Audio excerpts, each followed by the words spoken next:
يعتبر البريد التونسي أهم شركة مالية في تونس نظراً للحلول والخدمات المالية اللي يوفرها للمواطن وللشركات. في الحلقات الفارطة كنا حكينا على حلول يقدمها البريد التونسي للمواطن، والمرة هذه اخترنا حل ديستيني للمواطن بدرجة ثانية والشركات بدرجة أولى، وهي CCP Net.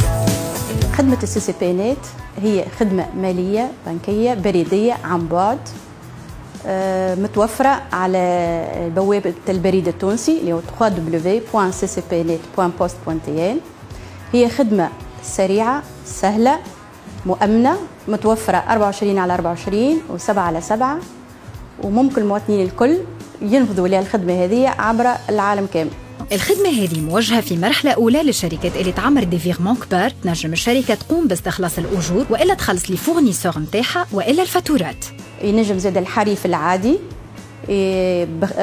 معناها معاه يزيد الكشوفات ويزيد الرصيد والكل، ينجم يخلص فواتيره، يعمل تحويلات الأبناء الكرال برشا حاجات ينجم يستخلصهم بالCCP Net. ينجم زاد يتبع السيكاب تانيت نتاعو، يشري والا بيع سور سيت CCP Net.